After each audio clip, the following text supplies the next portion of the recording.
Maya Hartwell stood at the podium ready to announce her company's greatest success. 12 years of building from nothing. But when she opened the folder, the documents inside weren't hers.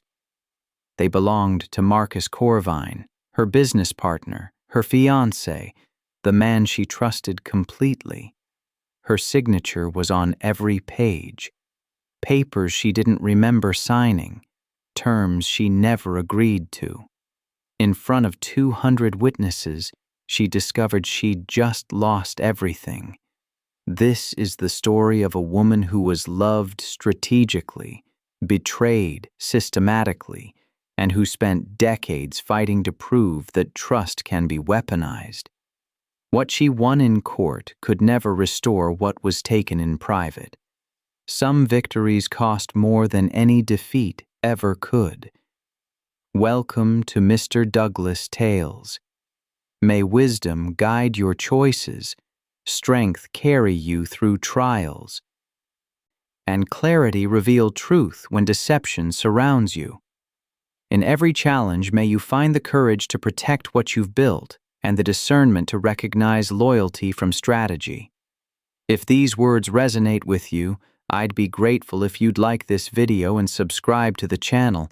Your support helps these stories reach others who need to hear them. Now let me tell you how a woman discovered that the man she loved had been following a timeline, and her heart was never part of the plan. The cameras are already rolling when she reaches the podium. Maya's hand finds the edge of the wood. Cool, solid. The microphones cluster forward like metal flowers. Beyond them, the conference room holds 200 faces, investors, board members, press, her board, her company, her announcement. She opens the folder. The letterhead is wrong. Not hers, his. Her breath catches. She doesn't look up. The paper should say Hartwell Industries. It says Corvine Capital Partners. The logo in the corner, sharp, geometric, belongs to the firm that bought 30% last year. That sat quiet in the back rows. That never challenged a vote. Until today. Someone clears their throat. Front row. She knows that sound. Marcus doesn't stand, doesn't need to. His lawyer does instead, holding an identical folder. Mrs. Hartwell. The lawyer's voice carries without effort. We're here to announce the merger completion ahead of schedule. Corvine Capital Partners has successfully acquired controlling interest in Hartwell Industries as of 9 this morning. We'd like to thank you for your years of service as you transition out of the executive role. The room doesn't gasp. Worse, it stays quiet. Maya's fingers press white against the podium.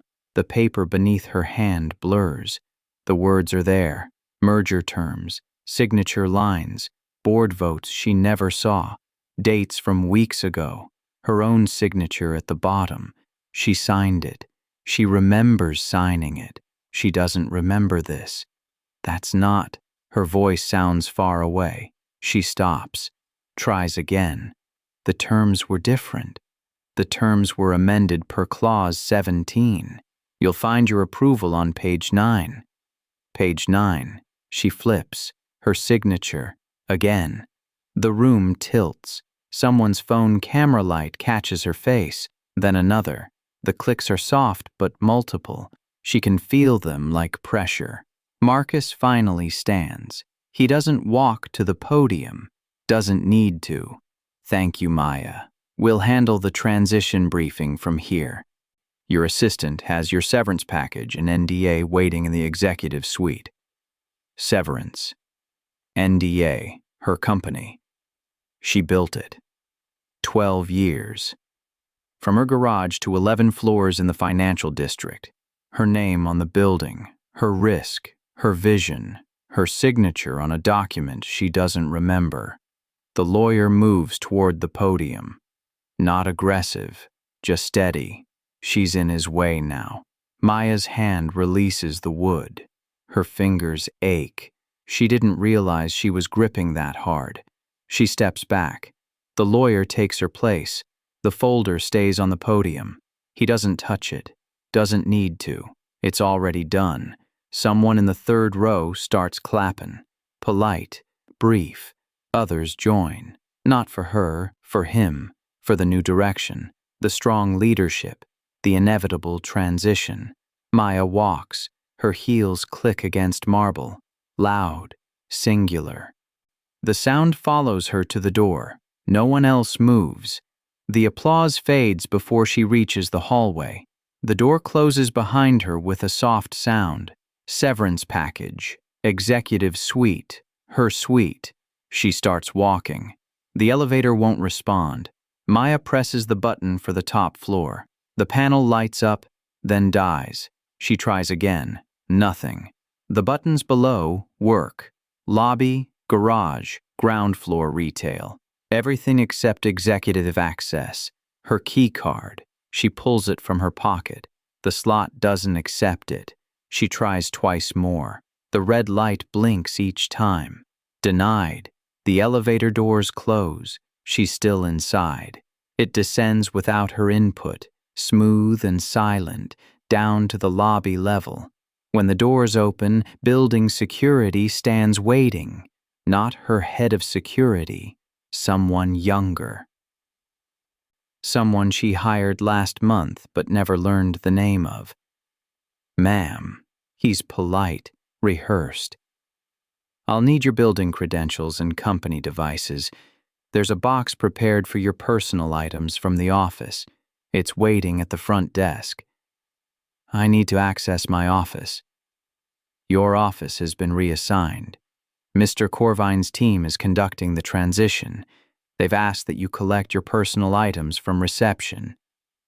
Reassigned. Not cleared. Not packed. Reassigned. When? This morning, ma'am. This morning. While she was preparing to announce quarterly projections. While she was reviewing the speech she wrote. While she thought she was still CEO. The security guard's hand extends. Patient. Waiting.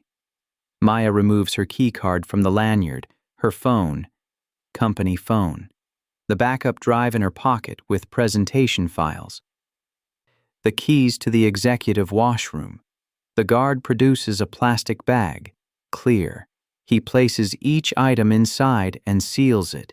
She watches her access disappear into translucent nothing. Your personal vehicle has been moved to visitor parking, spot 2B. Your name has been removed from the reserved space registry. He hands her a temporary parking pass. The paper feels thin. The box is at the front desk, he repeats. Security will escort you. Not a suggestion. The box is small. Maya stands at the reception desk and stares at the cardboard container. 12 years fits inside 18 inches. The receptionist, Jessica, she's worked here 4 years, won't make eye contact. It's everything from your desk drawers, Jessica says. Her voice is soft, apologetic without apologizing. Personal photos, the plant, some books. Your diplomas are being shipped to your home address. Maya doesn't touch the box yet. My files? Company property. Digital assets have been transferred to the new executive team. My client contacts? Company property. The product development timeline I created? Jessica's fingers tap against the desk, light, nervous. Company property, Mrs. Hartwell. I'm sorry, and they were very specific about the list. Mrs. Hartwell, not Maya. The shift happened somewhere between this morning and now. Maya lifts the box. It's lighter than expected. The plant, a small succulent she kept by her keyboard, tips sideways. She steadies it with her thumb. Through the glass doors, she can see the building directory in the lobby. Backlit. Professional. Her name used to be at the top. It's already gone. Not blacked out, not covered, just absent. Like it was never there. New names fill the space. Marcus Corvine, CEO. Rebecca Stein, COO. Thomas Park, CFO. People she hired. People who sat in her conference room yesterday and nodded at her ideas. The security guard moves closer, not touching her, just present. Maya carries the box toward the doors. Behind her, the reception desk phone rings. Jessica answers with the new company greeting, the one Maya doesn't recognize, the one that was probably written this morning. Outside, the parking lot stretches under gray afternoon light. Visitor spot 2B is in the far corner, not covered, not close. She starts walking. The house is too quiet. Maya sets the box on the kitchen island and stands in the center of her own space. Marble countertops, vaulted ceilings, windows overlooking the canyon, every detail chosen. Every finish approved. The silence feels manufactured. Her phone, personal phone, sits on the counter where she left it this morning. 7 missed calls, 23 texts, all from the same person. She doesn't open them. Instead, she opens the box. The succulent comes out first, still alive, still green. She places it by the window. 3 photo frames. Her parents at her MBA graduation, her team at the first product launch, her and Marcus at the gala where they announced their engagement. She stops at that one. 2 years ago. His hand on her waist, her smile bright and real. The caption in the business journal called them a power couple, called the relationship strategic, called it inevitable. She sets it face down on the counter. The rest is small, pens she liked, a notebook half filled with meeting notes, a coffee mug with the original company logo before the rebrand, things that felt important at the time, things that don't transfer. At the bottom, an envelope, not sealed, the flap tucked in loosely. Maya pulls it open. The severance agreement is inside, 12 pages, legal weight. Her name appears 17 times, not as CEO, as departing executive, as former founder, as signatory to terms. The number at the top makes her stop breathing. $30 million for 12 years, for her company, for walking away quietly. The next page lists conditions. Non-compete clause, 5 years industry-wide. Non-disparagement permanent, all platforms. Confidentiality, absolute, including merger terms. Her signature line waits at the bottom. Blank. Below it, a sticky note in Jessica's handwriting. They need this by Friday. 3 days. Maya sets the papers down. Her hands are steady. That surprises her. The house phone rings. She doesn't move. It rings 4 times, then stops. The voicemail click echoes. Marcus's voice fills the kitchen. Smooth, controlled, familiar. Maya, we need to talk about the agreement. There are some additional terms we can discuss if you'd prefer a different arrangement. Call me when you're ready. We can handle this civilly. Civilly. The message ends. She stands in her kitchen, in her house, surrounded by her choices, and realizes she's still holding the coffee mug from her office. The old logo, before the rebrand, before the merger talks, before Marcus, before she stopped noticing what she was signing. The lawyer's office is downtown. Maya parks in a public garage and feeds the meter with quarters. The coins feel too small, too ordinary. The elevator to the 7th floor smells like burnt coffee and industrial cleaner. A woman in scrubs gets off at the 3rd floor. A delivery driver joins at the 5th. No one speaks. The law office door is unmarked except for a small placard. Marianne Cross, attorney at law. Inside, the waiting room holds 4 chairs and a reception desk that's currently empty. The walls are beige. The magazines are 6 months old. It doesn't look like the firms Maya usually works with, the ones with marble lobbies and skyline views. It looks like a place that actually takes clients. Mrs. Hartwell? The woman in the doorway is younger than expected, 40 maybe. Dark hair pulled back, suit that's professional but not expensive. Sims. She holds a legal pad, not a tablet. Just Maya. Marianne, come in. The office is small. One desk, 2 chairs. Windows facing another building.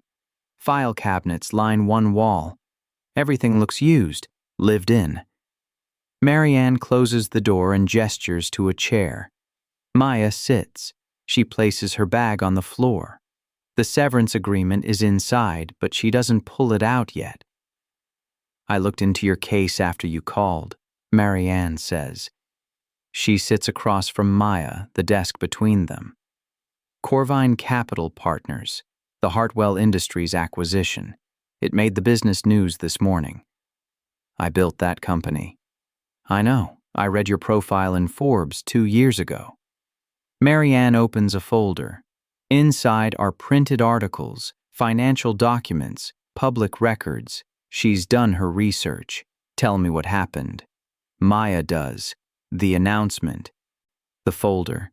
The signature she doesn't remember. The elevator that wouldn't respond. The box of personal items. Marianne takes notes. Her pen moves steadily across the legal pad. She doesn't interrupt. When Maya finishes, silence fills the small office. The signatures were yours? Marianne asks. Yes. You remember signing? I remember signing merger documents. In March. The terms were different then. Partnership structure. Equal board representation. I was supposed to remain CEO. But you signed again? Maya stops. I don't know. The dates on the new documents say I did. April, June, last week. But I don't remember those meetings. Marianne sets down her pen. Were you present for contract reviews? Marcus handled most of the legal meetings. He said it was standard procedure, that I should focus on operations while he managed the business structure. I trusted him. The words sound weak out loud. Was he your fiancé during these signings? Yes, we were planning the wedding. For this December. Were, Marianne repeats. Not are? He ended it. Last week, 3 days before the announcement. He said the timing wasn't right, that we should postpone. I thought he meant delay. He meant cancel. Maya doesn't respond. The answer sits in the silence. Marianne leans back. Her chair creaks. Here's what I'm seeing. Your fiancé's firm acquired your company through a merger you initiated, but don't fully recall approving. The terms changed substantially between initial agreement and final execution. You signed documents but can't remember the context. Now you're being offered $30 million to walk away quietly. Is that illegal? Not necessarily. If the signatures are genuine and you were mentally competent at the time, the contracts are likely valid. The question is whether you were properly informed of what you were signing. I don't know.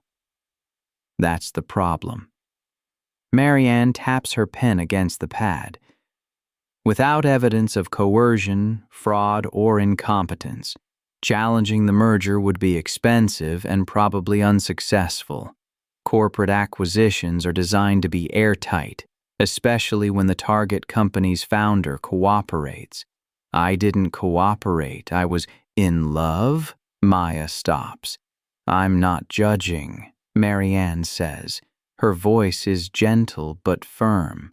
I'm stating what a court will see. You signed documents. You accepted his business guidance. You allowed him access to company operations and decision-making authority. Even if you didn't understand what was happening, you participated.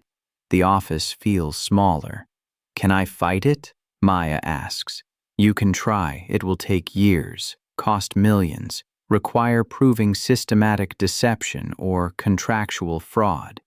You'll need documentation showing you were deliberately misled, email chains, recorded conversations, witnesses willing to testify that Corvine Capital intentionally obscured material terms. I don't have that. Then your options are limited. You can refuse the severance and pursue litigation, or you can take the $30 million and move on. $30 million isn't what the company's worth. No, but it's what you're being offered for silence. Marianne closes the folder. If you take it, you sign away your right to speak publicly about the merger, compete in your industry, or pursue legal action. You become a wealthy woman with no company and no recourse. And if I don't, you become a woman fighting a battle she'll probably lose while burning through money and credibility. Marianne pauses. I'll represent you either way, but I need you to understand the odds. Maya sits with that. The chair beneath her is hard, uncomfortable, real. There's one other thing, Marianne says. The timeline.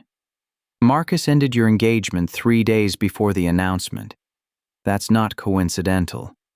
He removed the personal relationship before finalizing the business transaction. It suggests planning.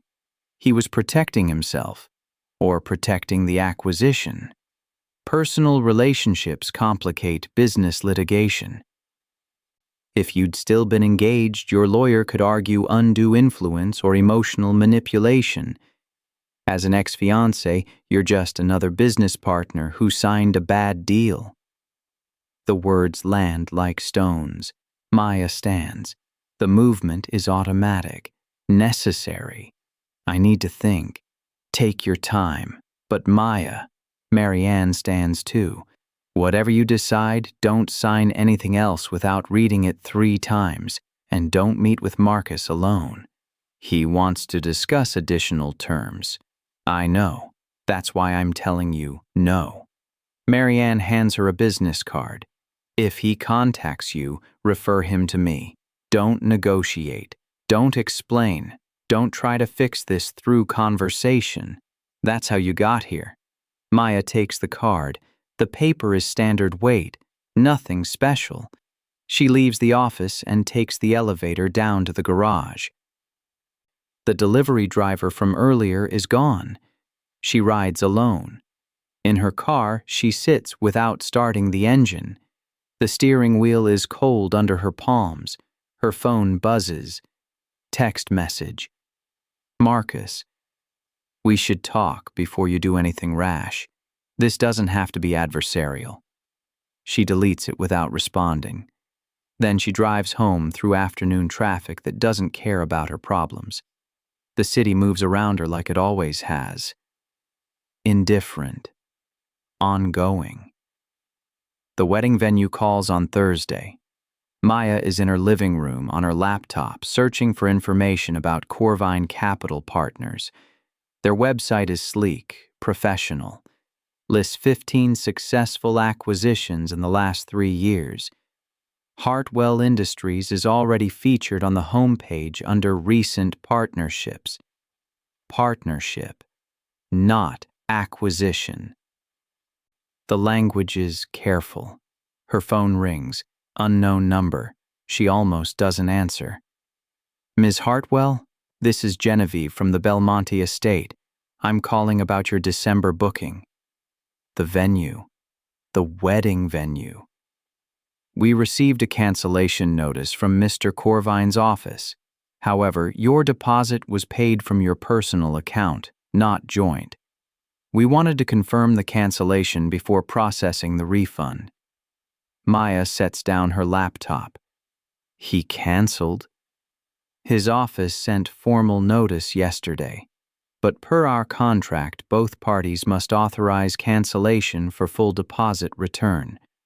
Otherwise, there's a 15% processing fee.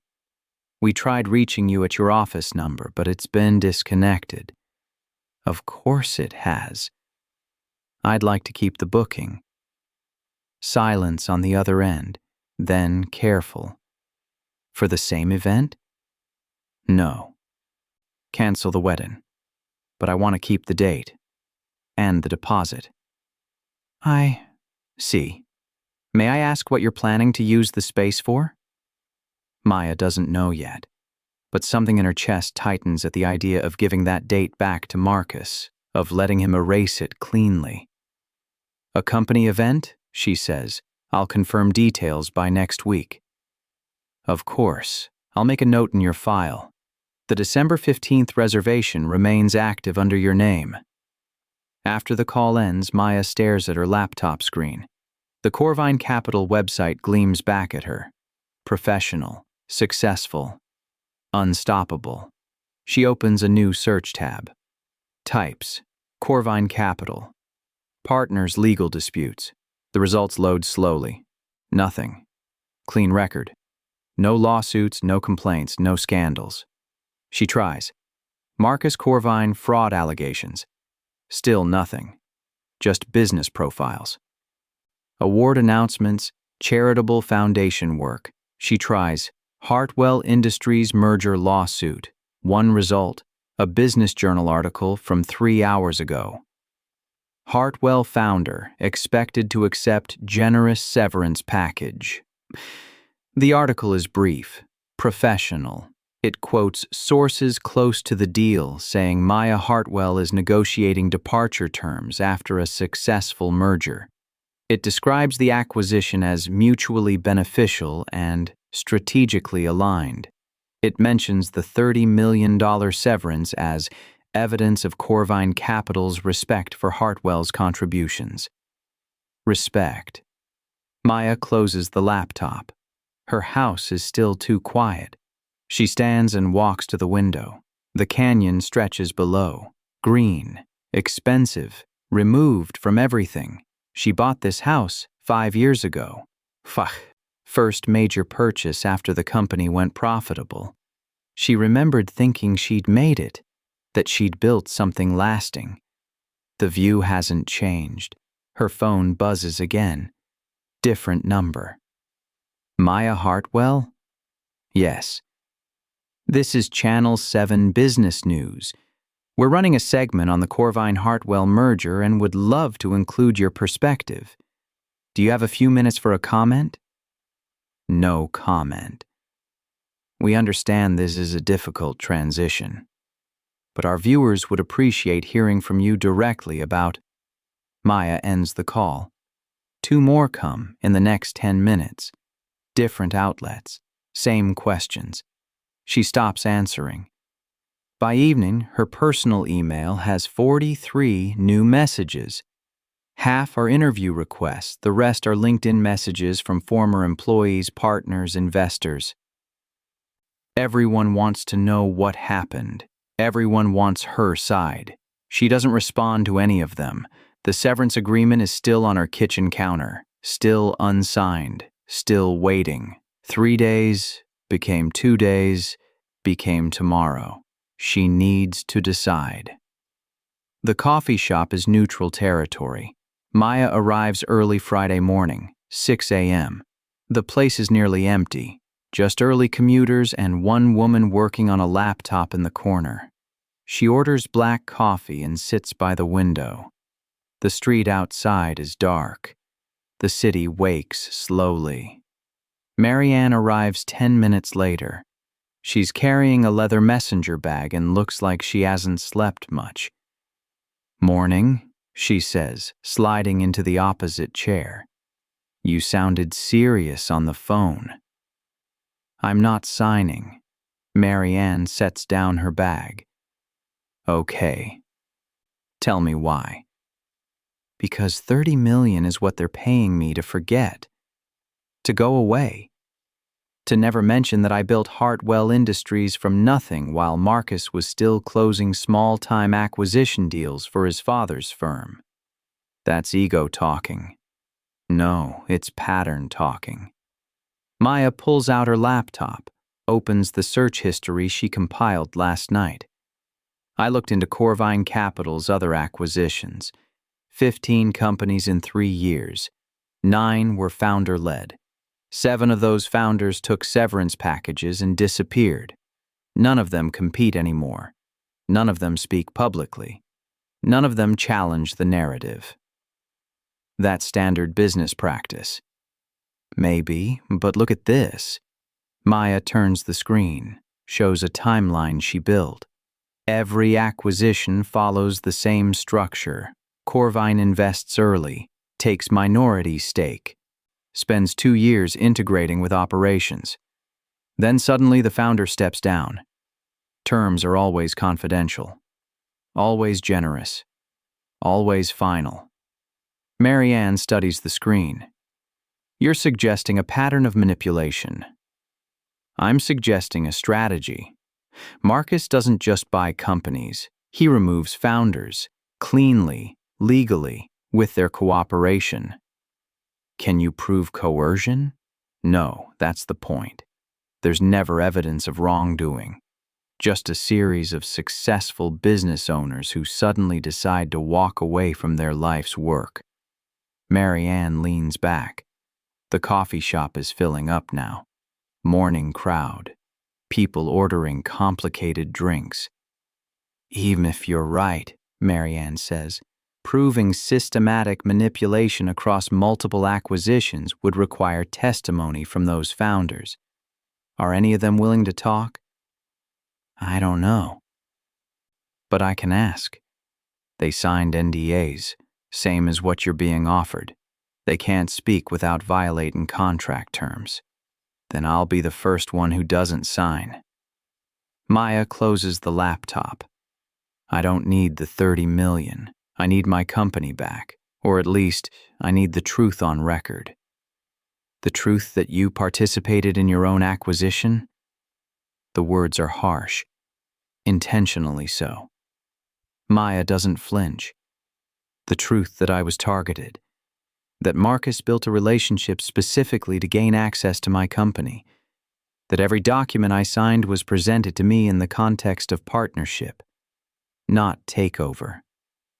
Can you prove intent? Not yet.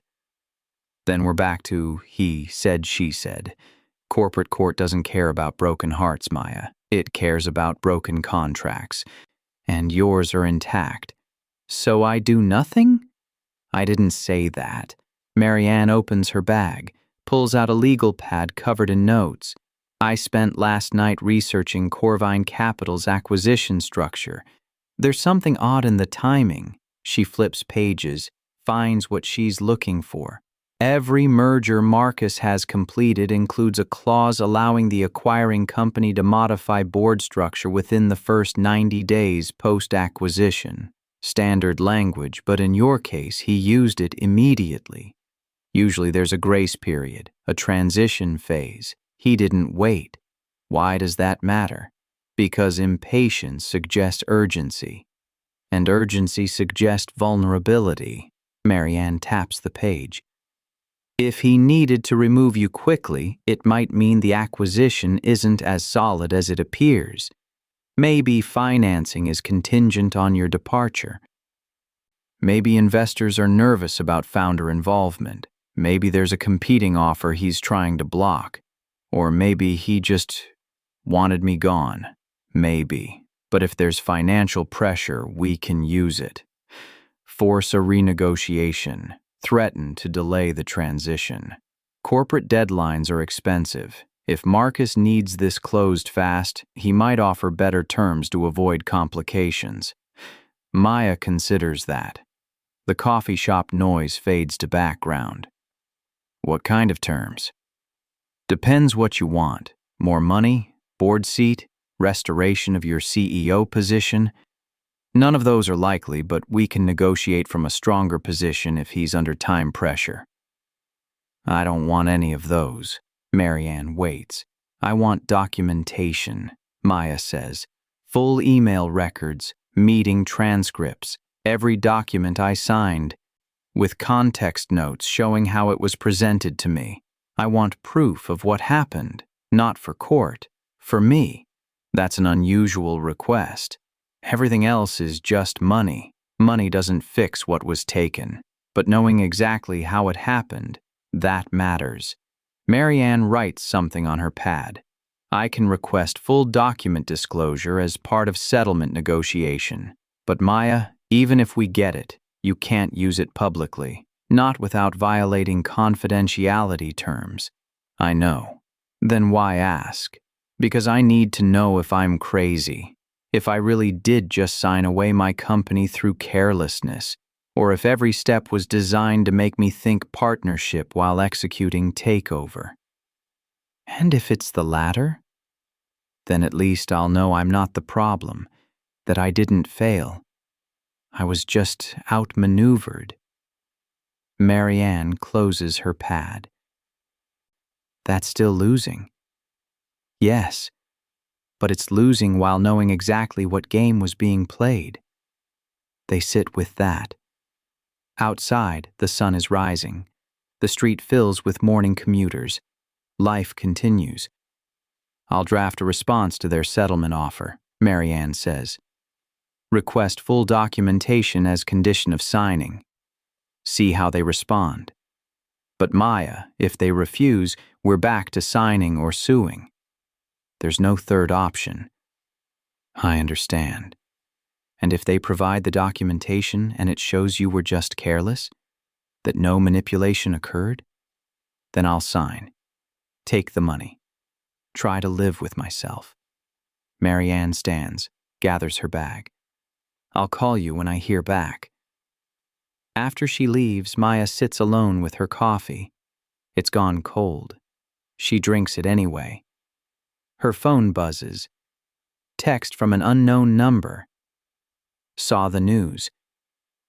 If you need anything, call me. Rebecca. Rebecca Stein. Her former COO. Now promoted to that position under Marcus. Maya deletes the message without responding. She finishes her cold coffee and leaves. The response comes Monday. Maya is at home, staring at her empty calendar when Marianne calls. They rejected the documentation request. Maya switches the phone to speaker. Why? They say it's not standard procedure, that full email disclosure would violate attorney-client privilege and internal business confidentiality. They're offering $40 million instead. Same terms. Just more money. 40. It's a significant increase. They're taking you seriously. Or they're hiding something. Maybe. But without documentation, we can't prove that. And $40 million is enough to walk away clean, start over. Fund a new venture outside the non-compete restrictions. Maya walks to her window. The canyon view is the same as always. Beautiful. Isolated. What happens if I still refuse? They'll file for legal completion of the merger without your cooperation. The contracts are valid. Your signature is on every page. A judge will likely rule in their favor within 90 days. You'll get nothing. No severance, no documentation. Just the loss. So take the money or lose everything. That's what they're counting on. Marianne's voice shifts, professional to personal. Maya, I need to ask you something. Is this about the company or is this about Marcus? Both. That's what I'm afraid of. Because if you're fighting this for revenge, you need to stop. Revenge is expensive. And it doesn't actually make you feel better. I'm not fighting for revenge. I'm fighting because walking away means admitting I was stupid, that I built something real and handed it over because I couldn't see what was happening. You weren't stupid. You were trusting. In business, that's the same thing. Silence stretches between them. I have one more option, Marianne says finally. It's risky. Probably won't work. But if you're determined not to sign, we can try. What is it? We go public. Not with accusations, with questions. You give one interview. Controlled, carefully worded. You talk about being a founder who trusted her partner. about discovering that business agreements she thought were partnerships were actually transfers of control. You don't accuse Marcus of fraud, you just tell your story. Let people draw their own conclusions. That violates the NDA. You haven't signed the NDA yet. Right now, you're still a private citizen describing your own experience. Once you sign, you lose that right forever. But if you speak first, before signing, you're protected by free speech. They can't sue you for telling your own story when there's no contract preventing it. But it destroys any chance of settlement. Yes. It also makes you a target.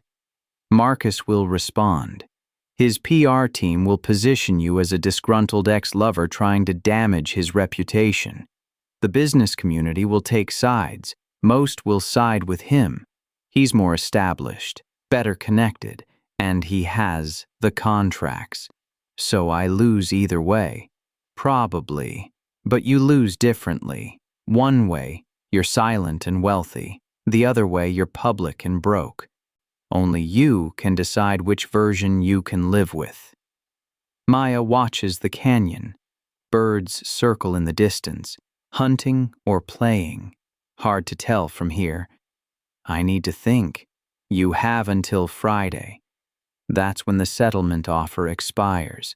After that, they move forward without you. The call ends. Maya stands at her window until the light changes. Afternoon becomes evening, becomes night.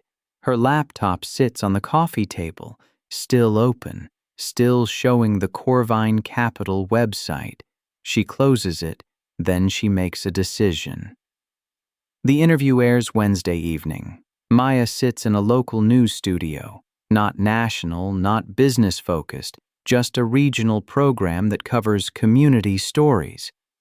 The host is sympathetic, but not aggressive. The questions are prepared. You built Hartwell Industries from the ground up. What was it like to see it acquired? Maya keeps her voice steady. It wasn't an acquisition, I understood. I thought I was signing partnership agreements. Turns out I was signing transfer documents. Can you elaborate? I trusted someone who presented business decisions as collaboration. I signed papers I was told would maintain my role as CEO while bringing in capital. Instead, those papers systematically removed my control.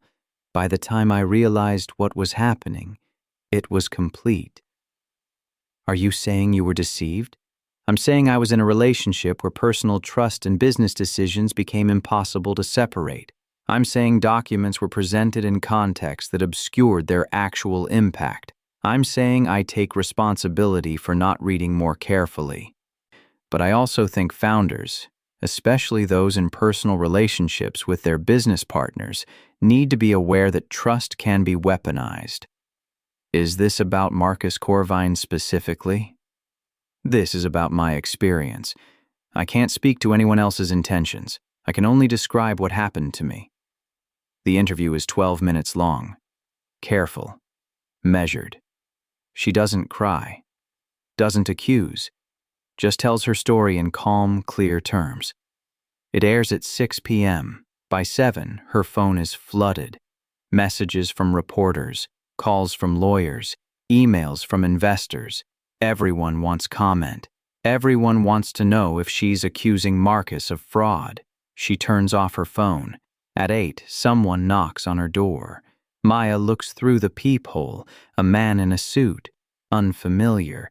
He holds an envelope. She doesn't open the door. Ms. Hartwell? I'm a courier. I have a legal document that requires your immediate attention. Leave it by the door. I need to confirm receipt. You just confirmed it. Leave it there. He hesitates, then sets the envelope down and walks away. Maya waits 5 minutes before opening the door. The envelope is thick. Official. Inside, a cease and desist letter. Corvine Capital Partners is demanding she retract her interview statements. They claim defamation. tortious interference with business relationships, breach of implied confidentiality. The letter lists damages in the millions. It's dated yesterday. They drafted this before the interview aired. They were ready. Maya sits on her floor in her expensive house, holding a legal threat she can't afford to defend against. Her laptop is still nearby. She opens it. Her email inbox has 47 new messages in the last hour. Most are hate mail. Some are supportive. A few are from other founders, people she doesn't know, saying they experience similar patterns, saying they wish they'd spoken up too. One email stands out. Subject: documentation you requested. No sender name. Anonymous email address. The message is brief. These were copied before your office access was revoked. Thought you should have them. Good luck. Attached: 17 files. Maya opens the first one. It's an email chain between Marcus and his legal team, dated 8 months ago. The subject line: Hartwell acquisition timeline. She reads. Her hands start shaking. The documents are meticulous. Maya reads through the night. Email chains showing Marcus discussing relationship cultivation with his acquisition team. Strategy memos outlining how to maintain founder trust while establishing operational control. Meeting notes describing her as emotionally invested in partnership narrative and unlikely to scrutinize legal details.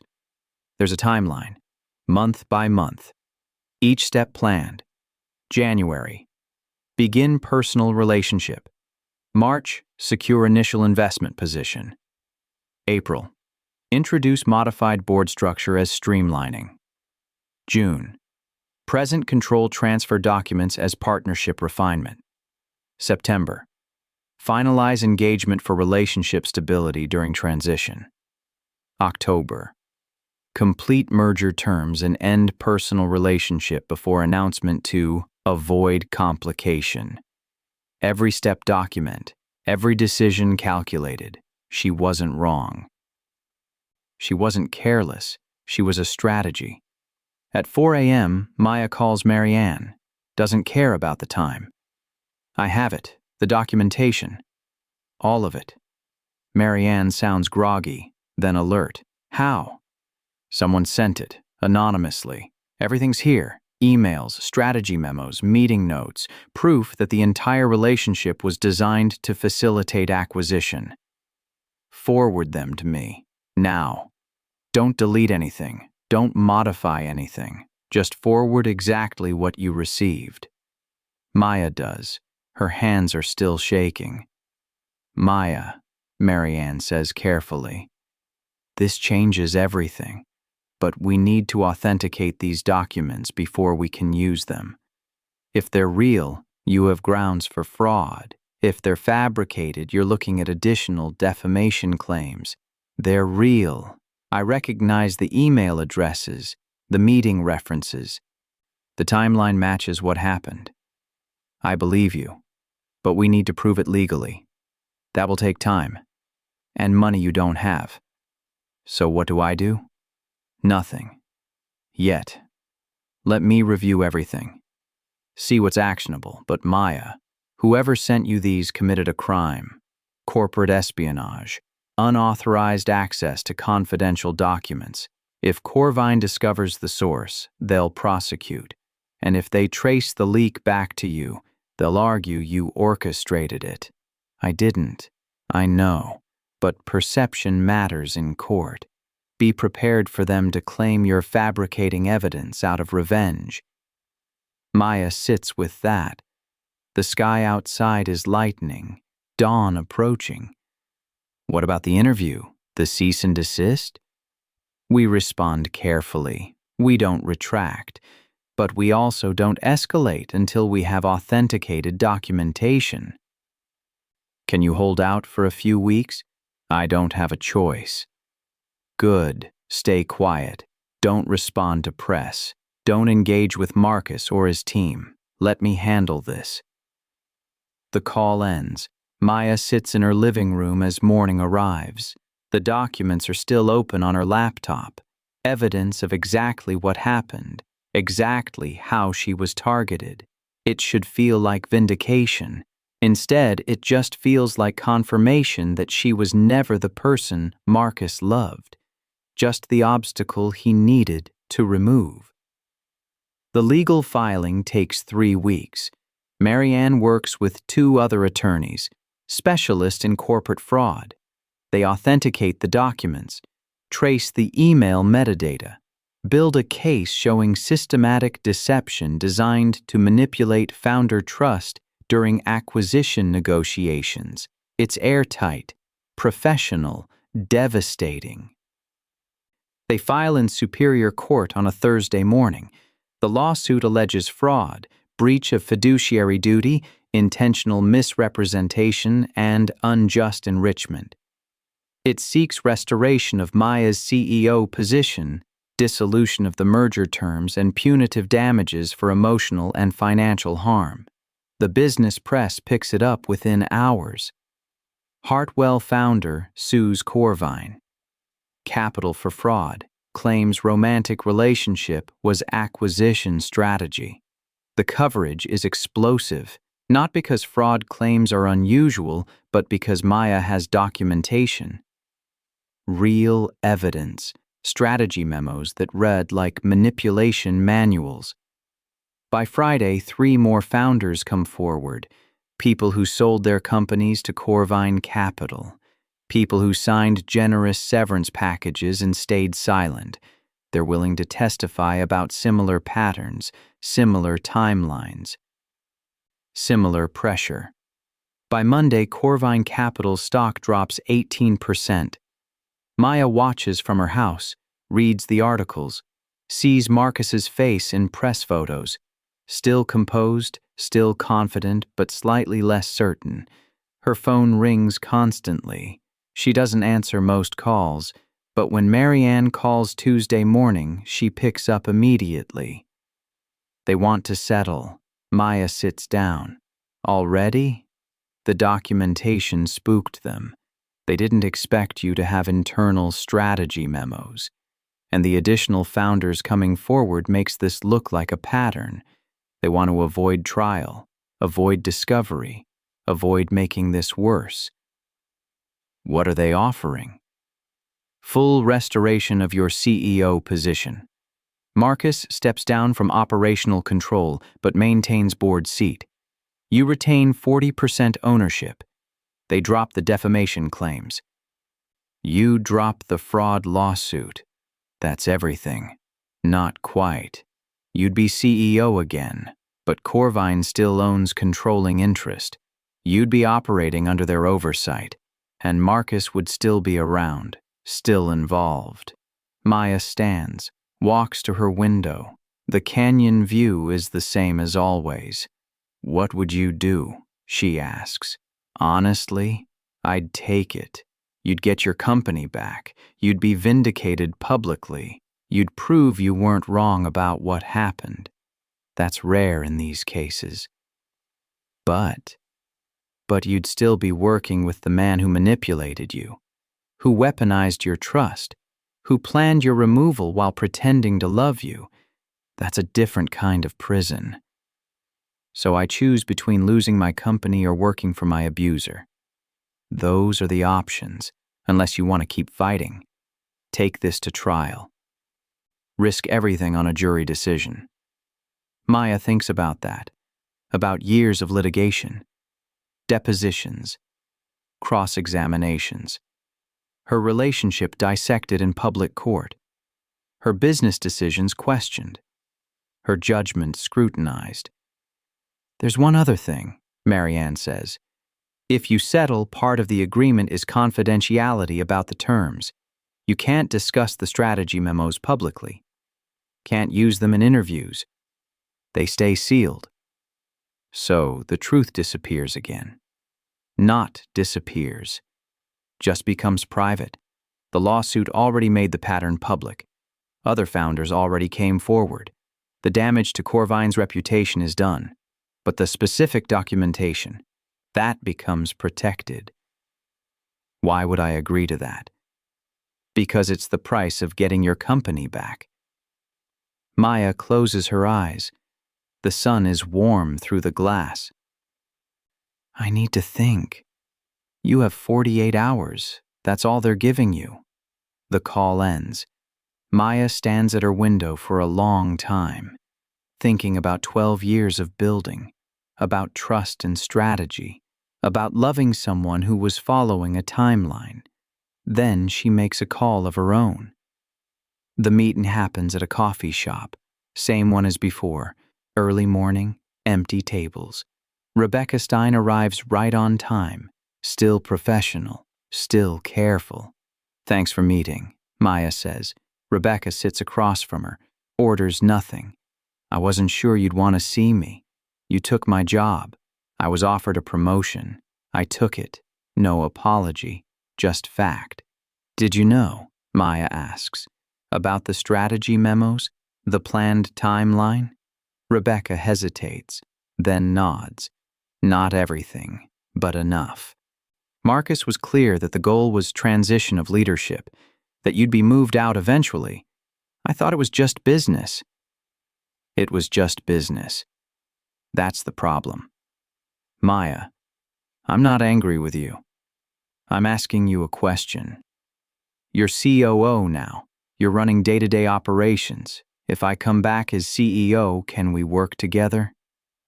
Rebecca goes still. You're taking the settlement. I'm considering it, but I need to know if the team that stayed would actually work with me, or if everyone's already moved on, decided that Marcus's version is the one that matters. What does Marcus's version say? That I'm a founder who couldn't scale, who let emotion interfere with business, who walked away when things got complicated. That's not what people think. What do they think? Rebecca considers her answer carefully. They think you built something remarkable and got outmaneuvered by someone more ruthless.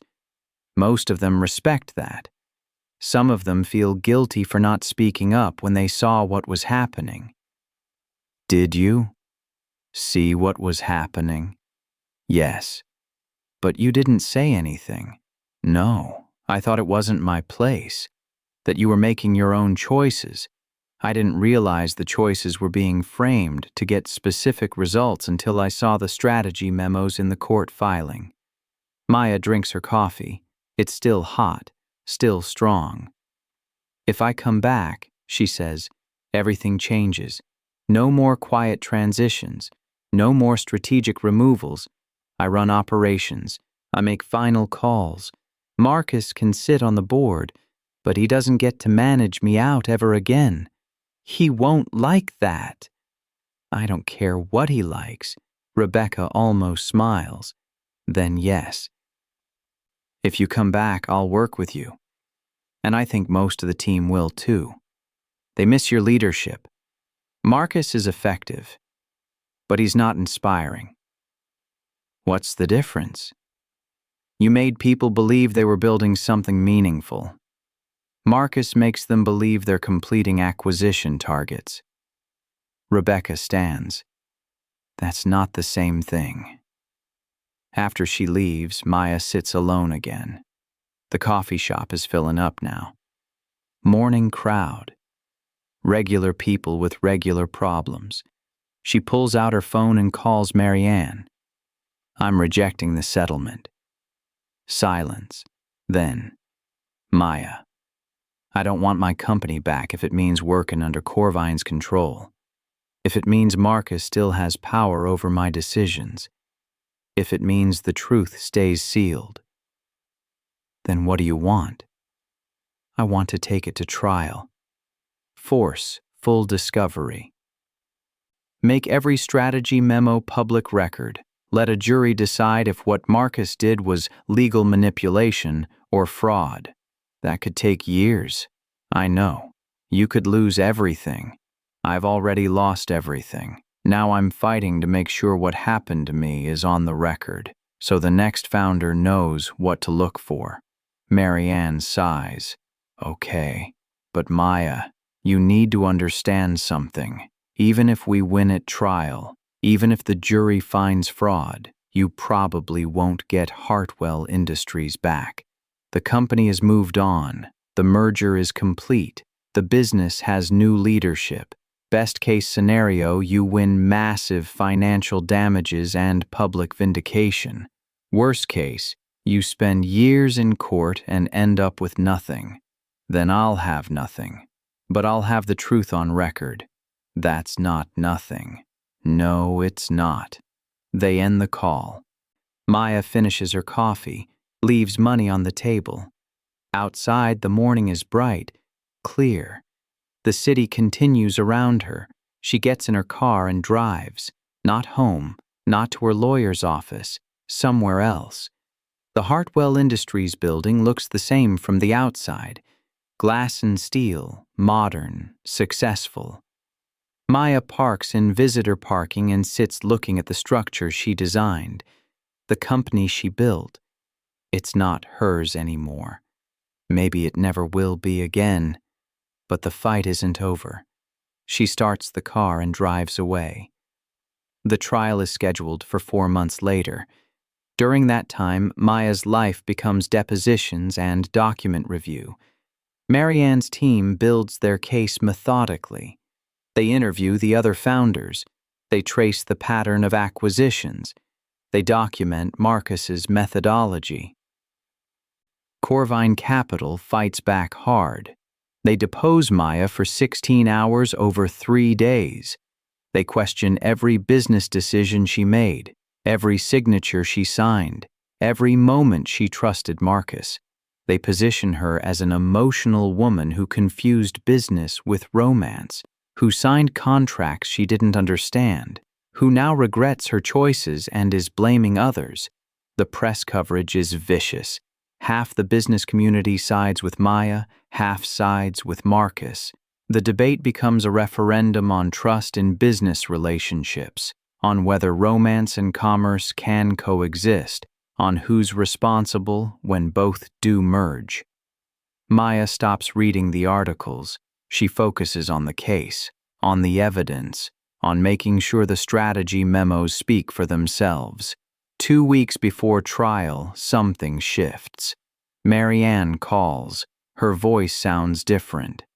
Cautious. We got something. New documentation. From the same anonymous source. What is it? Email chains between Marcus and his father. From before Marcus even met you. They're discussing acquisition targets. Hartwell Industries is on the list. So are you. What does that mean? It means Marcus didn't meet you at that conference by accident. He researched you, identified you as someone who could be approached through personal relationship. The entire thing was planned from the start. Maya sits down. She's in her living room. The canyon view is distant. How far back? 18 months before your first date. They were tracking your company's growth, analyzing your leadership style, looking for weaknesses they could exploit. I was never the target. My company was. You were both targets. The company was the goal. You were the access point. Marianne pauses. This is beyond standard acquisition strategy, Maya. This is systematic targeting of a founder through manufactured personal relationship. We can argue this rises to fraud, possibly even to a pattern that should void the entire merger. Will it work? I don't know.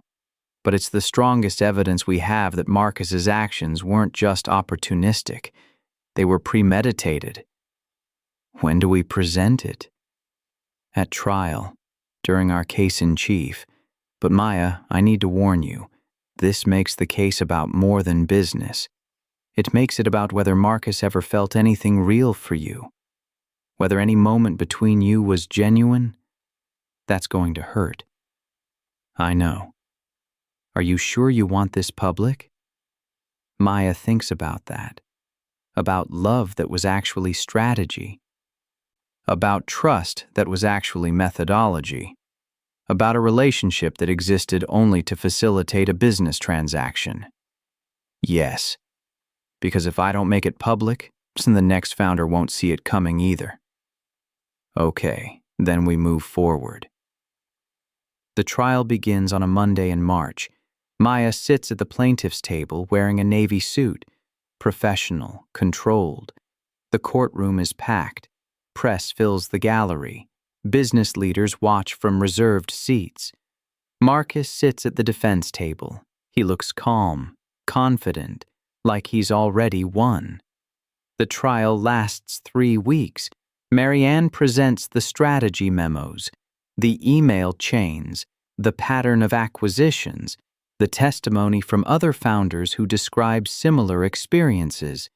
Corvine's lawyers argue that business strategy isn't fraud, that Maya was a willing participant in every transaction, that her signatures are genuine and binding.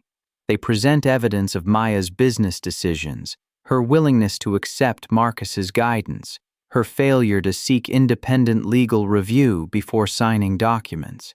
They argue she's a woman who made bad choices and is now trying to blame someone else. The cross-examination is brutal. Ms. Hartwell, you signed these documents of your own free will, correct? Yes. No one forced you? No one held a gun to my head. But the context was yes or no, Ms. Hartwell. Did anyone force you to sign? No. You were a businesswoman with an MBA from Stanford. You understood contracts? I understood what I was told they said. But you didn't read them carefully? I trusted the person presenting them. You trusted your romantic partner in a business transaction. Yes. That was your choice? Yes. Your mistake? Maya pauses. The courtroom is silent. Yes. It was my mistake to trust him. The defense rests its case on a Friday. The jury deliberates for 3 days. When they return, the courtroom fills again. Press, observers, business leaders.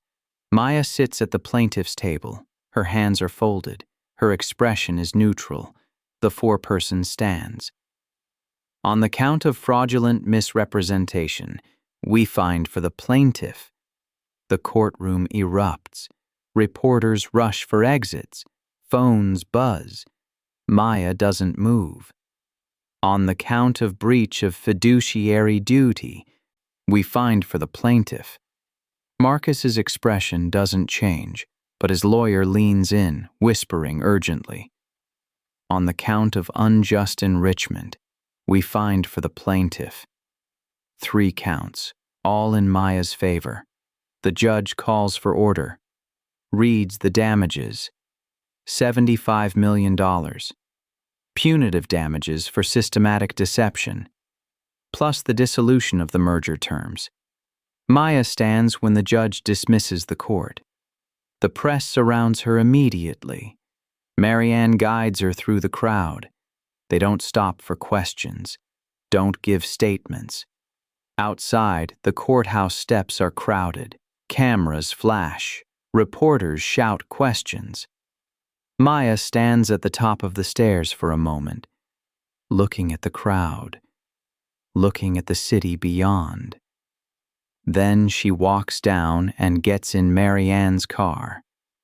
They drive in silence for several blocks. Congratulations, Marianne says finally. You won. Did I? You proved fraud. You got your company back. You established legal precedent.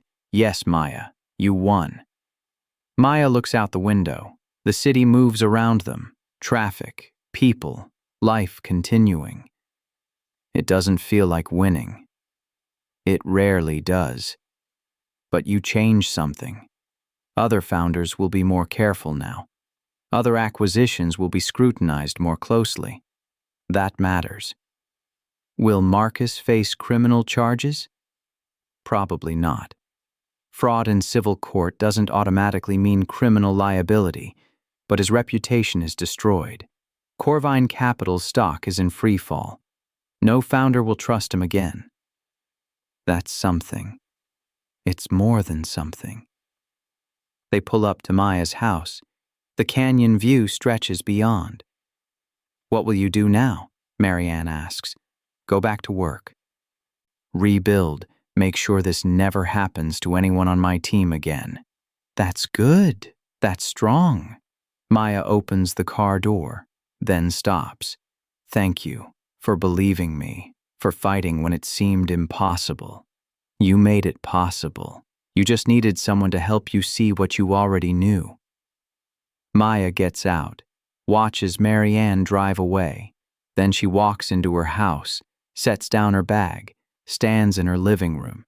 The severance agreement is still on her kitchen counter, unsigned, expired, irrelevant now. She throws it away. 6 months later, Maya stands in the conference room at Hartwell Industries. The board meeting is starting. New board, new structure. Marcus is gone. Corvine Capital divested its holdings after the trial. New investors took their place. Maya is CEO again, officially, legally, without qualification. Rebecca sits to her left as COO. The rest of the team is rebuilt. Some old faces, some new, all chosen carefully. Let's begin, Maya says. The meeting proceeds. Quarterly results, product development, strategic planning. Everything feels different, heavier, more deliberate, but also hers. Midway through the meeting, someone's phone buzzes. They silence it immediately. Apologize. Maya continues without comment, but she notices the shift, the respect, the attention. No one questions her authority now. No one suggests alternative approaches.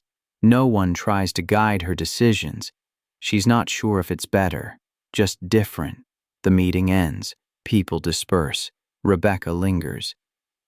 You okay? She asks. Fine. Why? You seem distant, like you're here but not here. Maya considers that.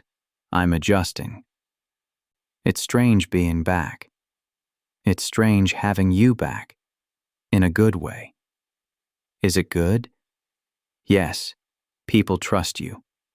They trust that you'll protect what we're building. That matters more than you think.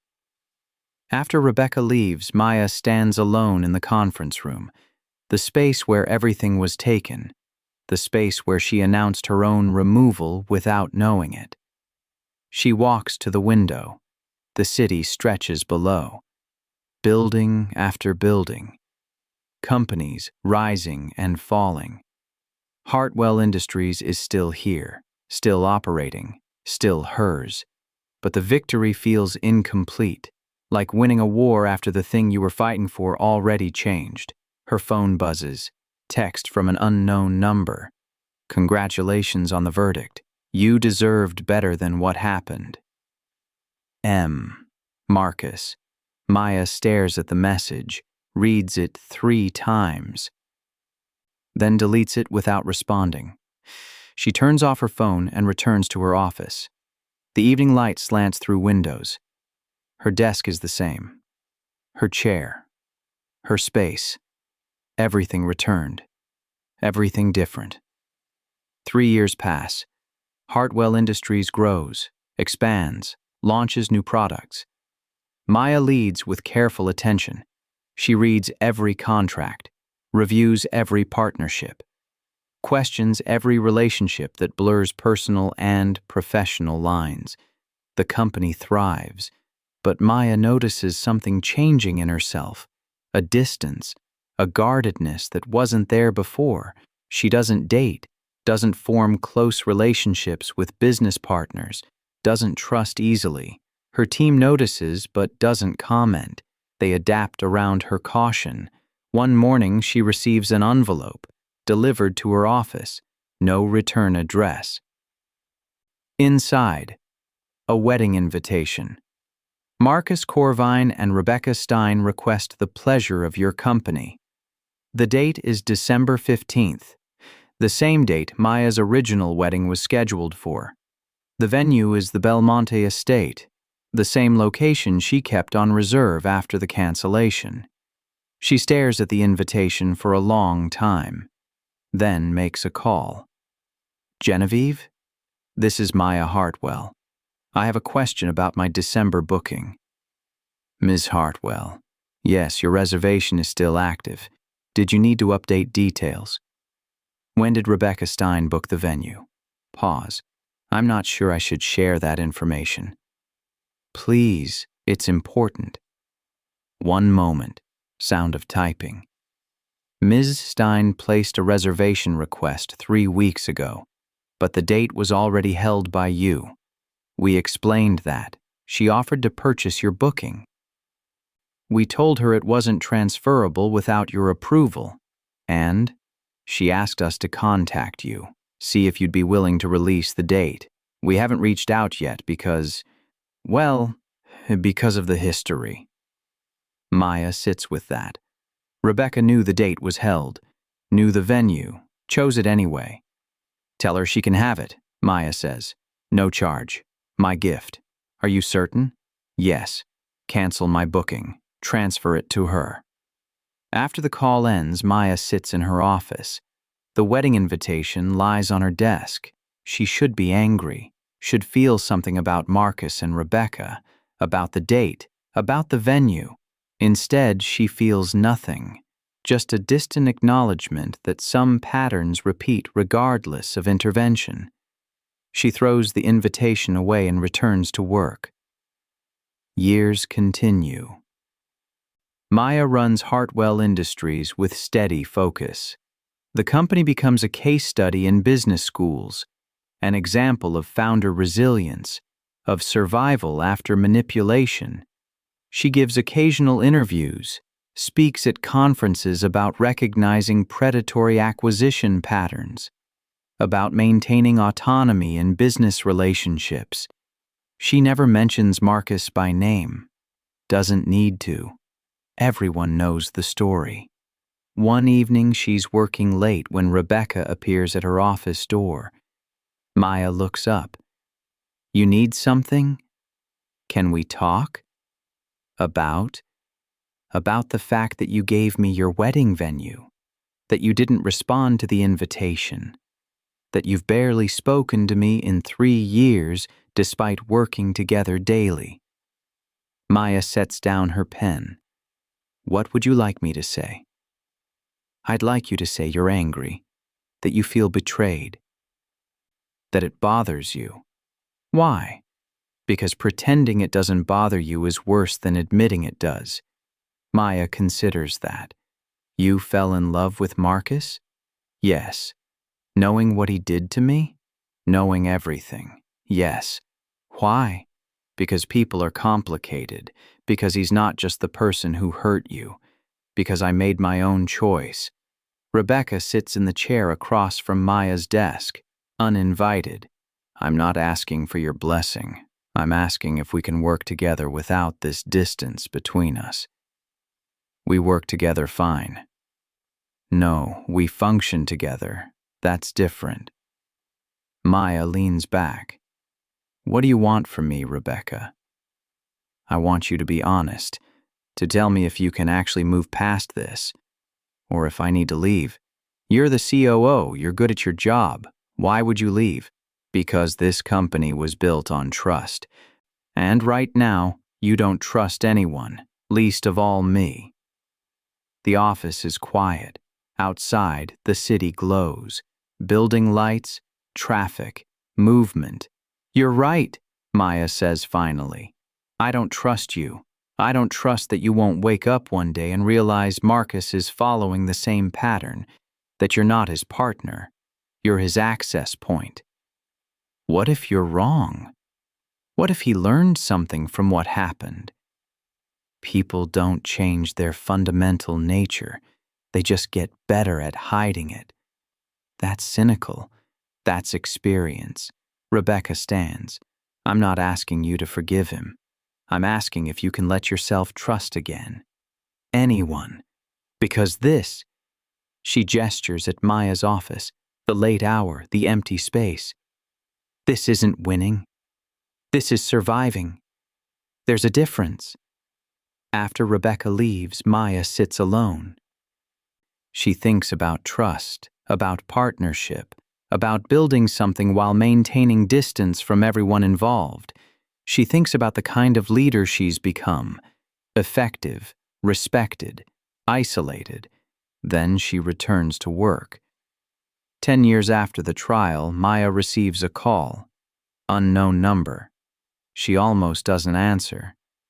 Ms. Hartwell, this is James Chen. I founded a tech startup. I'm going through something similar to what you experienced. I've been reading about your case.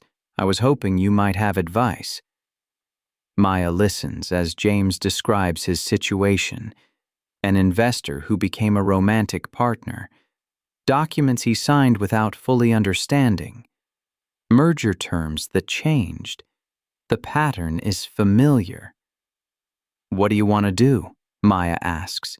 I want to fight, like you did, but I can't afford a trial. Can't afford to lose everything. Then don't fight. Silence. What? Fighting cost me years? Cost me relationships? Cost me the ability to trust anyone in business again. I won the case, got my company back, established precedent, but I lost something that matters more. What? The ability to build something without constant fear of manipulation, the ability to form partnerships without second-guessing every motive, the ability to believe that business and relationship can coexist without one destroying the other. So you're saying I should just accept what happened? I'm saying you should choose carefully, because winning and healing aren't the same thing. And sometimes the fight damages you more than the original betrayal. The call ends shortly after. Maya sits at her desk. The office is quiet. It's late evening. The building is mostly empty. She thinks about the advice she just gave, about whether she believes it herself. Her phone buzzes. Email notification. Subject: thank you. From James. Brief message. I'm taking the settlement. Moving on. Starting fresh. Thank you for being honest. Maya closes her laptop. She gathers her things and leaves her office. The building is silent. Security nods as she passes. Outside, the city stretches vast and indifferent. Traffic moves in streams of light. She gets in her car and drives home. The Canyon house is the same. She's lived here 15 years now, watched the view change seasons, watched her life continue. Inside, she pours wine, sits by the window. The succulent from her first office box is still alive, still green. She waters it weekly. It grows slowly but persistently.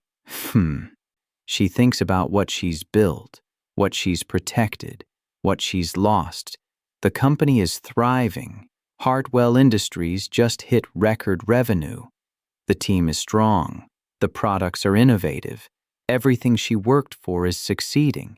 But she comes home to silence, doesn't date, doesn't form close bonds, doesn't risk the vulnerability that partnership requires. She won the war, lost the ability to enjoy peace. Her phone sits on the counter. No messages, no calls, no one waiting. Just the view and the silence and the company she saved. She finishes her wine and goes to bed. The next morning she returns to work. The pattern continues, will continue, building, protecting, surviving, alone. 20 years after the trial, Hartwell Industries celebrates its anniversary. Maya stands at the front of a ballroom filled with employees, investors, partners. The company is now industry-leading. Internationally recognized, successful beyond early projections. She gives a speech about resilience, about protecting what you build, about learning from betrayal. The audience applauds, respectful, genuine. After the event, Maya stands alone in the empty ballroom. Staff clears tables around her. Rebecca approaches. She's still COO, still married to Marcus. They have 2 children now. Good speech, Rebecca says. Thank you. You meant what you said about learning from betrayal? Yes. Have you actually learned? Maya turns to face her. 20 years of working together. 20 years of professional distance. I learned not to trust, Maya says. That's a lesson. Whether it's the right lesson is a different question. Do you regret fighting? Taking it to trial? I regret losing the ability to believe someone could love me without agenda. That's not what I asked. It's the honest answer, Rebecca nods, quiet for a moment. Then, Marcus asks about you sometimes, wonders how you're doing. Tell him I'm fine. Are you? Maya looks around the ballroom, the success, the company, the empty space.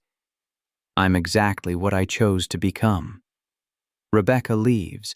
Maya stands alone until the staff asks politely if she's finished. She says yes and walks out. The city night is cool, clear. She drives home on familiar roads. Inside her house, she pours wine, waters the succulent, sits by the window. The canyon stretches dark and vast below. She built something, protected it, kept it hers. The cost was intimacy, connection, the risk of trusting again. She tells herself it was worth it. Some nights she even believes that. Tonight is not one of those nights. 25 years after the trial, Maya receives a letter, not email, actual paper, delivered by courier. She opens it at her kitchen counter. The envelope is simple, professional. Inside, a handwritten note. Maya, I'm dying. Cancer, stage 4. The doctors say 6 months, maybe less. I'm not writing for forgiveness. I don't deserve that. I'm writing because I want you to know something. What I did to you was strategic, planned, calculated. Everything you proved in court was true, but somewhere in the execution, something changed. I fell in love with you, actually loved you, not as an acquisition target, as a person. I didn't know how to separate business from feeling. Didn't know how to stop the plan once it was in motion. Didn't know how to choose you over the deal. So I completed what I started. And lost you. And spent 25 years building a life that was successful and empty. Rebecca is wonderful. My children are remarkable. My career recovered. But I think about you. About what we could have been if I'd chosen differently. If I'd stopped the strategy and just loved you. I know this doesn't change anything, doesn't fix what was broken, doesn't give you back what was taken. I just wanted you to know that some of it was real, that I paid a price too. I hope you built something beautiful. I hope you found trust again. I hope you're happy. Marcus. Maya reads the letter 3 times, then sets it on the counter and stares at it. The words sit there. Confession, apology. Too late. She thinks about responding, visiting him, granting the closure he's asking for. Instead, she folds the letter carefully, places it in a drawer, closes it. She doesn't throw it away, doesn't burn it, just files it away with other documents from that time. Then she pours wine and sits by her window. The canyon view is darkening, evening approaching. She thinks about what Marcus wrote. About love existing alongside manipulation, about feeling real things while executing harmful plans. She thinks about whether that makes it better or worse. She decides it doesn't matter. The outcome was the same regardless of his internal experience. Her phone buzzes. Rebecca. Did you get Marcus's letter? Yes. Are you going to respond? No. He's hoping you will. I know. But he spent 25 years without my forgiveness. He can spend his last 6 months the same way. Silence, then. That's harsh. So was systematic manipulation disguised as love. Maya, I'm not interested in absolving him so he can die peacefully. He made choices. He gets to live with them, or die with them. Either way, it's not my responsibility. He really is dying. Everyone dies eventually. Doesn't mean we all deserve forgiveness first. The call ends. Maya sits with the decision, feels the weight of it. She could be merciful, could visit him, could grant the closure he wants, but mercy for him costs her something, costs her the boundary she built, the distance she maintained, the refusal to let him believe that intention matters more than impact. She doesn't owe him absolution. She returns to her wine and her view and her solitude. The choice is made. Marcus dies 3 months later. The obituary appears in the business section. Successful investor, strategic thinker, survived by his wife and children, no mention of fraud, no mention of the trial, just the sanitized version for public consumption. Maya reads it once, feels nothing. Moves on. 2 weeks later, Rebecca appears at her office. He left you something. In his will. Maya looks up from her desk. I don't want anything from him. It's not money. It's documents. Full records of everything. Every strategy memo, every email, every planning document. Complete history of every acquisition he ever conducted. Why? Because he wanted the truth preserved. Wanted you to decide what to do with it. Whether to keep it private or make it public. Rebecca places a thumb drive on Maya's desk. Everything's on there. 25 years of systematic founder manipulation. Evidence that would destroy Corvine Capital's remaining reputation. Evidence that would vindicate every founder who settled quietly. Maya stares at the drive. Small. Unassuming. Holding massive potential damage. What do you want me to do with it? She asks Rebecca. That's not my decision. You're his widow. You have a stake in this. I know who I married. I know what he did. I've made my peace with it. This is about whether you've made yours.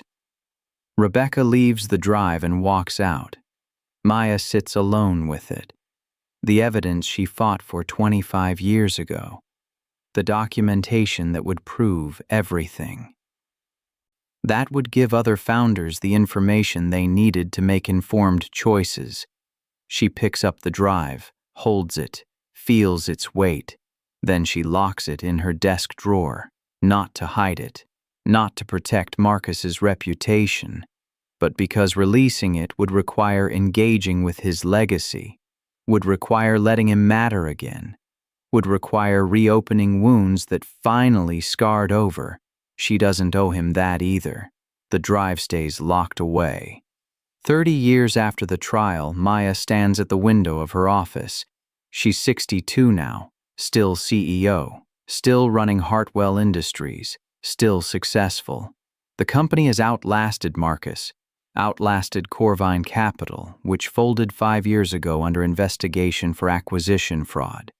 Everything she fought to prove became public knowledge without her additional help.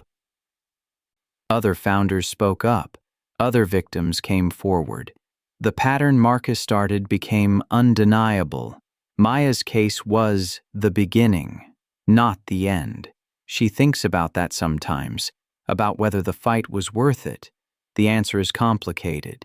She won, established precedent, protected her company, changed the industry conversation about founder manipulation, but she's 62 and alone, never remarried, never built close personal relationships outside work.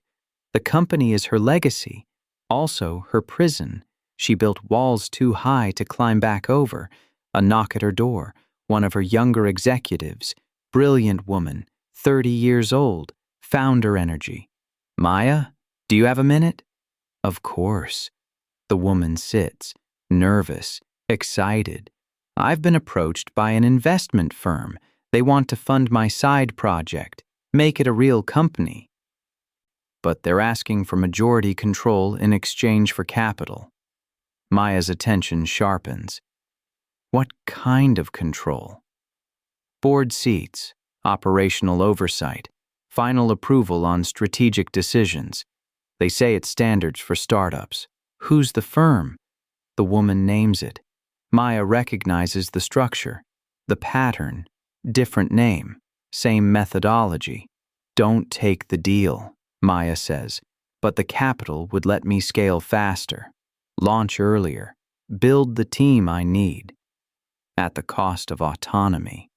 They'll position it as partnership, frame it as guidance, make you feel like you're making joint decisions, but every agreement will shift power toward them until you're an employee in your own company.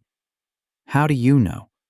Because I've seen this pattern before, lived it, fought it, won against it. And I'm telling you, don't start down that path. Find different funding, maintain control, grow slower if you have to, but don't trade ownership for speed. The woman absorbs that. That's what happened to you with Hartwell? Yes, but you got it back.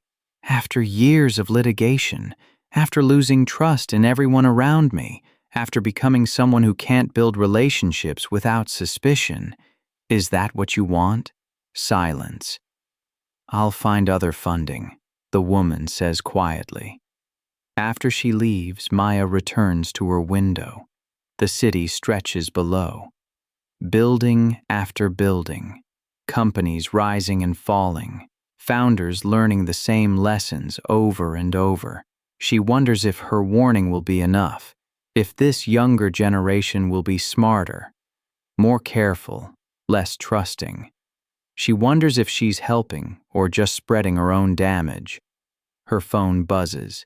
Calendar notification. December 15th. 30 years exactly since her original wedding date. She'd forgotten. Stopped tracking it years ago. But the calendar remembers. She thinks about Marcus, about Rebecca, about the life they built, about whether their happiness was worth what it cost. She thinks about her own life. Successful, protected, isolated. She thinks about whether she'd make different choices if she could go back. Take the first settlement. Walk away? Try to trust again. The answer is no. She'd fight the same fight. Win the same victory. Pay the same price. Because losing the company would have destroyed her faster than losing the ability to trust.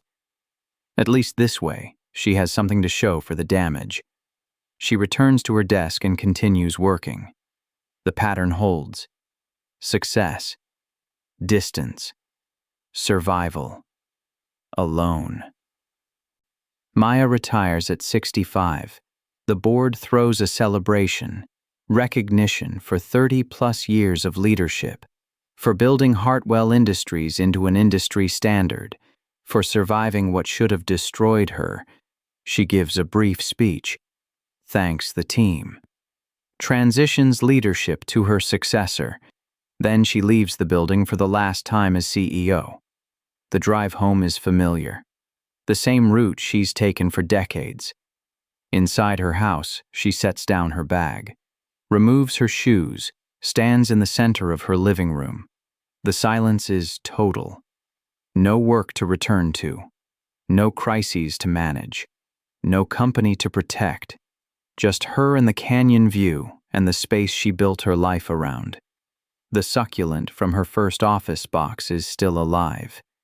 35 years old now, still green, still growing. She waters it. A ritual she's maintained through everything. Then she sits by the window and pours wine. The evening light slants across the canyon. Beautiful. Unchanged. She thinks about what comes next. Travel, maybe. Consulting. Board positions. Ways to stay useful. But underneath, she knows the truth. She retired from the company, but she never retired from the fight. The vigilance, the suspicion, the distance, those became permanent. She protected what she built and became someone who can't stop protecting. The wine tastes the same as always. She finishes the glass and stands. Tomorrow she'll figure out what retired life looks like, what purpose means without company leadership, what identity exists beyond founder survival. Tonight she just sits in her house, in her space. In the life she chose when she refused to sign that first severance agreement 35 years ago. She won. This is what winning looks like. Success, respect, vindication, and a canyon view that never asks for anything in return. She turns off the lights and goes to bed. The pattern continues even in retirement. Building walls, maintaining distance, surviving alone, but surviving. Always surviving. That has to be enough. 5 years into retirement, Maya receives an unexpected visitor. Someone at the gate. The security system shows a young woman. Mid-20s. Unfamiliar. Ms. Hartwell, my name is Sarah Kim. I'm writing a book about founder manipulation in business acquisitions. I was hoping to interview you. Maya almost declines. She's turned down dozens of interview requests over the years. But something in the woman's tone, nervousness mixed with determination, makes her pause. She buzzes her in. Sarah arrives at the door carrying a worn notebook and a recorder. She's dressed professionally, but not expensively. Graduate student, probably. "Thank you for seeing me," Sarah says. "I know you don't usually do interviews." What's the book about? Systematic patterns of founder removal through personal relationship manipulation. Your case is the most documented, but I found 17 others with similar structures. I'm trying to establish that this isn't isolated behavior, it's methodology. Maya lets her in. They sit in the living room. The canyon view stretches beyond the windows. "What do you want from me?" Maya asks. "I want to know if you think the fight was worth it. If winning changed anything meaningful. If the industry actually learned." The questions are sharper than expected. More honest, Maya considers her answer carefully. The fight was necessary. Whether it was worth it depends on what you're measuring. I got my company back.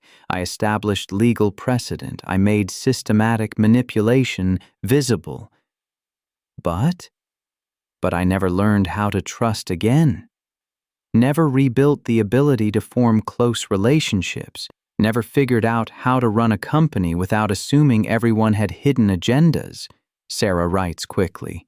"Do you regret that? The isolation?" "I regret that it was necessary. I don't regret the choices that led to it." What would you tell other founders in similar situations? Maya thinks about the young executive from years ago, about James Chen, about all the founders who've asked for advice. I'd tell them to decide what they're protecting. If it's the company, fight. If it's themselves, walk away, because protecting both is impossible. The fight damages you even when you win. That's bleak. That's honest. Sarah looks up from her notebook. "Are you happy, Ms. Hartwell?" The question lands unexpectedly. Maya doesn't answer right away. She looks at her living room, her space, her controlled environment. I'm successful. I'm vindicated. I'm protected. Whether that's the same as happy is a question I stopped asking. Sarah nods, writes that down. One more question. If you could go back, would you take the first settlement, walk away with 30 million and start over? No. Why not? Because 30 million wouldn't have given me what I needed, which wasn't money. It was proof that I wasn't wrong, that what happened to me was real and calculated and deserving of consequences. And you got that proof? Yes. Was it enough? Maya pauses, long enough that Sarah looks up again. It had to be, Maya says finally. because it's all I have." The interview ends shortly after. Sarah thanks her and leaves. Maya sits alone in her living room. The question echoes, "Are you happy?" She thinks about happiness, about what it means, about whether she ever had it or just had the illusion before it was taken. She thinks about Marcus's letter, about love existing alongside manipulation, about whether intention matters when impact destroys. She thinks about the life she built, successful, isolated, protected, and she realizes something. She's not happy, but she's not destroyed either. She's something in between, surviving with scars, building with caution, existing with purpose but without joy. Maybe that's enough. Maybe that's all anyone gets after fighting wars they never asked for. She stands and walks to the kitchen. The succulent sits by the window, 40 years old now, still alive. She waters it. The ritual continues. Then she pours wine and returns to her window. The canyon darkens. The city lights emerge. Life continues. Pattern holds. Success, distance, survival. This is what victory costs. This is what she chose. This is what remains. Maya dies at 79, quietly, in her sleep, in the canyon house she's lived in for over 50 years. The obituary in the business section is long, comprehensive, details her founding of Hartwell Industries, her legal battle against Corvine Capital, her decades of leadership, her impact on industry practices around founder protection. It calls her a pioneer, a survivor, a cautionary tale. It doesn't mention that she died alone, that no family gathered at her bedside, that the house was silent except for the medical equipment. It doesn't mention the succulent on the kitchen windowsill, still alive after 45 years, still green, still growing despite decades of minimal care. It doesn't mention the locked drawer in her home office, still holding the thumb drive Marcus left her. Never opened, never used, never forgotten. Her estate is substantial. Hartwell Industries became one of the most successful tech companies of its generation. Her shares are worth billions. The will is simple, specific. The bulk goes to a foundation she established, the Hartwell Foundation for Founder Protection. Funding legal support for entrepreneurs targeted through relationship manipulation. Providing resources for founders to maintain autonomy during capital raises. Her personal possessions are minimal. The Canyon House, some art, books, the succulent. The house sells quickly. A young family. They love the view. Promise to care for the space. The succulent goes to Sarah Kim, who finished her book 5 years ago. It became required reading in business ethics courses. Maya had sent her a brief note after publication. "You got it right. Thank you for that." Sarah plants it in her own office. Waters it weekly. Tells visitors about the woman who survived being strategically loved. Hartwell Industries continues. The company Maya built. The legacy she protected, still operating, still successful. But in the end, the real legacy is smaller. More personal, a book that changed industry practices, a foundation that protects vulnerable founders, a legal precedent that makes manipulation visible, and a story about a woman who chose protection over connection, who won her war but lost something quieter, who proved she was right but never learned to trust again. The business world remembers her as a warrior, a survivor, a founder who refused to be erased. The people who knew her remember someone different, someone careful, someone distant, someone who built walls so high that even victory couldn't breach them. Both versions are true. Both versions are incomplete. Maya Hartwell was someone who made hard choices and lived with consequences, who protected what mattered at the cost of what she needed, Who survived being strategically targeted, sure, but never recovered from being strategically loved? In the end, she won everything she fought for, and lost everything she didn't know she needed until it was gone. The pattern held until the final moment: success, distance, survival, alone. The canyon remains, the city continues, the company operates. Life goes on after founders die, after warriors rest, after battles end. The only question that lingers is whether winning was worth the price she paid. The answer died with her, unspoken, unresolved, just like everything else she protected. If you enjoyed this story, subscribe to Mr. Douglas Tales, where powerful stories unfold one moment at a time.